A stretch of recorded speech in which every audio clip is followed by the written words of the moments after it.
Hello everyone, how are you all? I hope you all are good. तो start करते हैं अपना आगे का चैप्टर ऑफ अकाउंट्स. ठीक है, हमने अपने लास्ट चैप्टर में क्या, लास्ट वीडियो में क्या किया था? Chapter 8 we have done sources of document and vouchers. ठीक है, वो कौन सा चैप्टर था हमारा? 8 अकॉर्डिंग टू डीके गोयल. ठीक है, डीके गोयल के अकॉर्डिंग क्या है? वो हमारा चैप्टर डीके गोयल बुक है अकाउंट्स की. ठीक है, तो वो हमारा चैप्टर 8 था. हमने चैप्टर 8 तक अपने सारे चैप्टर्स फिनिश कर लिए. You can see my playlist according to the chapter numbers it is maintained. ठीक है, तो आप वो प्लेलिस्ट चेक कर सकते हैं. अकाउंट्स की भी है, बिजनेस स्टडीज की भी है, and there are some MCQ questions also. ठीक है, जो वीडियो मैं बनाती हूँ उसके रिलेटेड ही मैं नेट मतलब क्या करती हूँ, एमसीक्यू डालती हूँ उसी वीडियो से. ठीक है, जितना मैंने आपको पढ़ाया होता है, ये चेक करने के लिए कि आपने कितना पढ़ा है और इससे आपका भी क्या हो जाए, रिवीजन हो जाए. ठीक है, तो आज हम अपना नया चैप्टर स्टार्ट करेंगे, chapter number 9 which is journal entries.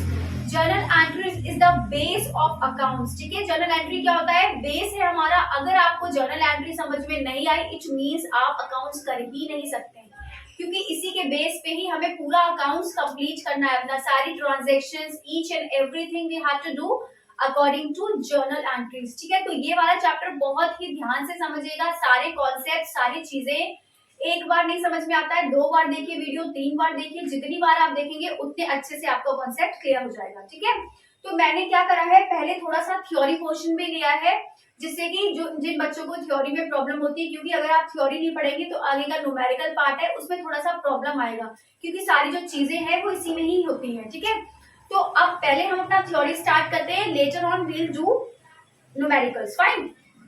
अब देखिए, बुक्स ऑफ ओरिजिनल एंट्री, ये किसको बोला जाता है? जर्नल एंट्री को. ठीक है, this is the name of journal entry.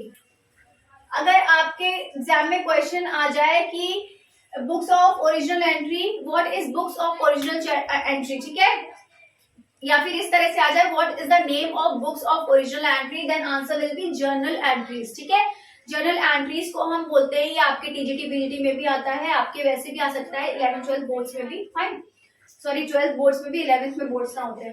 So see the books in which a transaction is recorded for the first time, ठीक है, from a source document is called books of original entry. क्या होता है books of original entry? वो entry जहां पर वो चीज जहां पर सबसे पहले एंट्रीज ट्रांजेक्शंस रिकॉर्ड होती हैं. ठीक है, किसकी हेल्प से? जो हमने सोर्स डॉक्यूमेंट बताए थे, जो बिल्स बताए थे, उनकी हेल्प से, उन वाउचर्स की हेल्प से क्या बनता है? एंट्रीज बनती है, ट्रांजेक्शंस होती हैं, और जो सबसे पहली बार ट्रांजेक्शन होती है उसको हम क्या बोलते हैं? Journal entries. ठीक है, तो समझ में आ गया जर्नल एंट्री का मतलब क्या होता है ये. ठीक है, now there are some features और कैरेक्टरिस्टिक्स. ठीक है, फीचर्स कह लो या फिर कैरेक्टरिस्टिक्स कह लो, दोनों सेम ही बात होती है. देखिए, फर्स्ट रिकॉर्ड, इसका मतलब क्या है? जो मैं अभी आपको समझा चुकी हूँ कि सबसे फर्स्ट रिकॉर्ड होता है, ये सारी ट्रांजेक्शन सबसे पहली बार रिकॉर्ड होती है कहाँ पर? जर्नल एंट्रीज में. ठीक है, next one is transfer to ledger. अब जब जर्नल एंट्रीज, लेजर आपका चैप्टर है, आगे आप पढ़ेंगे, बट अभी मैं आपको शॉर्ट डिटेल में बता देती हूँ कि लेजर क्या होता है. यहाँ पर क्या होता है कि जर्नल एंट्री से सारी ट्रांजेक्शन पास होती है, कहाँ पर? लेजर में पास होती है. ठीक है, जर्नल एंट्रीज के बाद एक लेजर बनता है, जिसका मतलब क्या है? जिसमें सारे अकाउंट्स अलग अलग बनते हैं. पिछली वीडियोस में भी मैं बता चुकी हूँ, जैसे कि मेरा अकाउंट है, मशीन परचेज किया आपने, मशीनरी जो कैश एंट्रीज होती है, तो मशीन का अलग बनेगा अकाउंट और कैश का अलग बनेगा. ठीक है, तो वो क्या होता है? लेजर.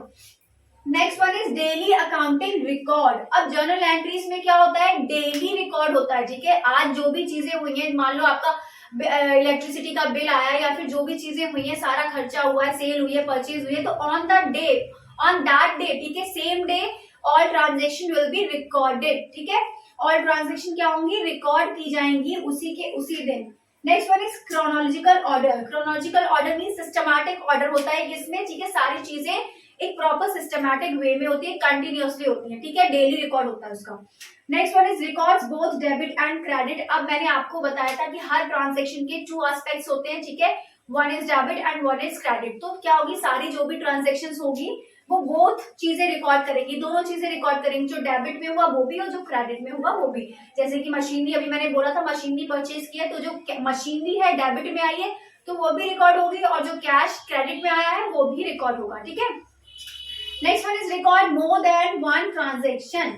अब एक यहाँ पर वर्ड होता है कंपाउंड एंट्री, ठीक है, जहां पर एक से ज्यादा, वहां पर क्या होता है मोर देन और वन ट्रांजेक्शन जहां पर होती है, एक से ज्यादा ट्रांजेक्शन जहां पर होती है उसको हम क्या बोलते हैं कंपाउंड एंट्री, ठीक है। आप आगे जब हम अभी पढ़ेंगे जर्नल एंट्रीज में, ठीक है, कैश बुक वगैरह के बारे में, तो वहां पर आपको कंपाउंड एंट्री के बारे में बताया जाएगा। अभी आप इतना ही समझ लीजिए कि जहां पर एक से ज्यादा ट्रांजेक्शन होती है उसको हम क्या बोलते हैं compound entry. Next one is each entry carries a narration. अभी नरेशन क्या होता है, व्हाट इज नरेशन? जैसे कि मान लो मैंने मशीनरी परचेज की थी, तो यहाँ क्या लिखा था machine account debit, machinery account debit, ठीक है, टू कैश अकाउंट। अब यहाँ मैंने ये कर लिया, ठीक है, तो यहाँ नरेशन क्या क्या मतलब हुआ, ये तो हमारी एंट्री हो गई, इसके नीचे हम नरेशन लिखते हैं बीइंग मशीनरी परचेज्ड, ठीक है, ये क्या होगी हमारी नरेशन हो गई।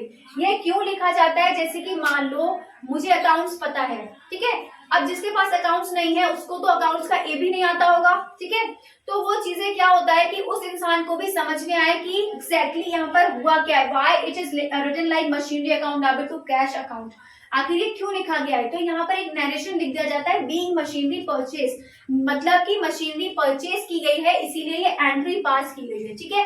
तो नॉर्मल लोगों को भी समझ में आ जानी चाहिए चीजें, इसलिए क्या होता है एक प्रॉपर एक छोटी सी नरेशन लिख दी जाती है, जो कि सेम जो हमारा ट्रांजेक्शन होता है, क्वेश्चन लिखा हुआ होता है, वही हमें यहाँ पर एज इट इज उतारना पड़ता है थोड़ा छोटा करके, ठीक है।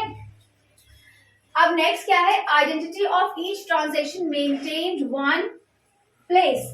वन प्लेस मतलब जर्नल एंट्री, ठीक है, सारी की सारी जो भी चीजें होती है रिकॉर्ड कहाँ कर दी जाती है, एक जगह पर जर्नल एंट्रीज में रिकॉर्ड कर दी जाती है, ठीक है। तो वो सारी चीजें क्या होती है यहाँ पर एक जगह पे ट्रांजेक्शन को रिकॉर्ड कर दिया जाता है, ठीक है। So these all are the features or characteristics. अब आप लोग सोच रहे होंगे मैंने डायरेक्ट लिमिटेशंस क्यों लिख दिया, यहाँ पर लिमिटेशंस मैंने इसलिए लिख दिया क्योंकि एडवांटेजेस ये सारे ही हैं, ठीक है। फीचर्स में क्या होता है आपके एडवांटेजेस भी हैं डिसएडवांटेजेस भी हैं, बट यहाँ पर ये सारे एडवांटेजेस आप लिख सकते हैं, फीचर्स में भी लिख सकते हैं और एडवांटेजेस में भी लिख सकते हैं, ठीक है, इसीलिए मैंने इसके बाद डायरेक्ट लिमिटेशंस लिखा है, फाइन।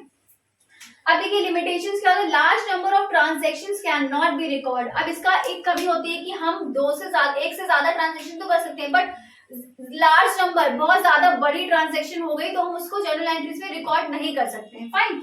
अब नेक्स्ट क्या है, रिपीटेटिव ट्रांजैक्शंस, मतलब कि रिपीटेटिव ट्रांजैक्शन जो बार बार रिपीट हो रही है ट्रांजैक्शन, क्या उसको हम बार बार रिकॉर्ड करेंगे, नहीं करेंगे, ठीक है, तो एक ही बार ट्रांजैक्शन को रिकॉर्ड किया जाता है, ठीक है, तो ये भी एक क्या हो गया लिमिटेशन हो गई।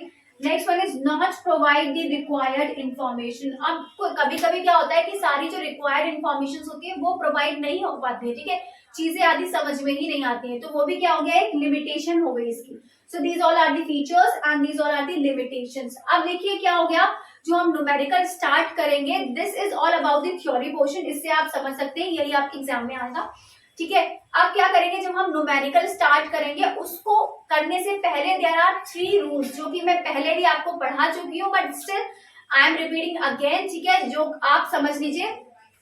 यहाँ पर रूल्स होते हैं, 3 रूल्स होते हैं, ठीक है, आपको देख के समझ में आ चुका होगा कि आप पढ़ चुके हैं चीजें, जिसने मेरी पिछली वीडियो देखी है उनको समझ में आ गया होगा, ठीक है, और जिसने नहीं देखी है आप लोग स्टार्टिंग से प्लेलिस्ट में जाकर चेक कर सकते हैं।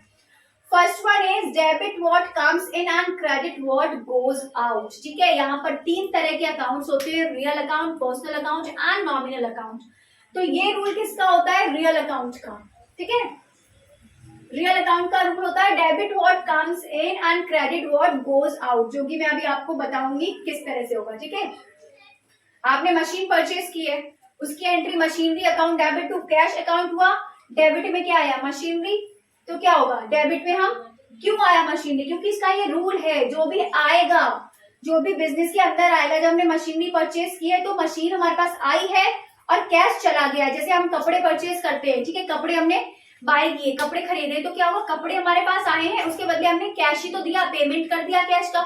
ऐसे जब हमने मशीनरी परचेज की तो मशीन हमारे पास आ गई और कैश चला गया, तो आया क्या मशीन, इसीलिए हमने मशीनरी को डेबिट करना है। व्हाट कम्स इन, डेबिट क्या होगा जो चीजें आएंगी, और क्रेडिट क्या होगा व्हाट गोज आउट, जो चला जाएगा उसको हम क्रेडिट कर देंगे, मतलब कि कैश चला गया इसलिए इसको क्या किया credit. Next one is debit the receiver and credit the giver, ये किसका रूल होता है, पर्सनल अकाउंट का, ठीक है। Debit the receiver, credit the giver. Next क्या है, debit all expenses and losses, credit all incomes and gain. अब ये रूल किसका है, नॉमिनल अकाउंट का, नॉमिनल अकाउंट का। इसका क्या है मतलब कि जो सारे एक्सपेंसेस होंगे वो क्या होंगे, डेबिट होंगे, जो सारे लॉसेस होंगे वो भी डेबिट होंगे, और जो सारे इनकम्स होंगे और गेन्स होंगे वो क्या हो जाएंगे, क्रेडिट। ठीक है, जैसे कि हमने सैलरी पेड किया, ठीक है, सैलरी पे की, मतलब सैलरी क्या है, हमारा खर्चा है, हमने किसी को पे कर दी सैलरी, तो वो हमारा एक्सपेंस हो गया, तो salary account debit to cash account. क्यों हुआ, salary account debit to cash account, account debit to cash. अब ये क्यों आया, सैलरी डेबिट में ही क्यों आया, कैश क्रेडिट में ही क्यों आया, क्योंकि इसका एक रूल है कि सैलरी जो एक्सपेंस होंगे, सैलरी हमारा एक्सपेंस है इसलिए ये डेबिट में आ गया, और कैश क्या है, गया, जो जाता है, व्हाट गोज आउट। इस क्रेडिट में जो भी आएगा इसका मतलब ये नहीं कि यहाँ से डेबिट आए तो यहीं से क्रेडिट आएगा, कहीं से भी आ सकता है, किसी भी रूल में से। ठीक है, तो इसका ये रूल है कि जो भी जाएगा वो कहाँ आएगा, क्रेडिट में। ठीक है, तो आई होप ये तीनों रूल्स आपको समझ में आ गए हैं। इन्हीं तीनों रूल से हम आगे की अपने क्या करेंगे, एंट्रीज पास करेंगे, जो मैं आपको सिखाऊंगी अब, ठीक है, अपनी अगली वीडियो में। So this is all for today, I hope you all understand. अगर आपको समझ में आया है then kindly do like, comment, share and subscribe my channel सुचित दिन। Bye bye, take care, have a good day and take a screenshot.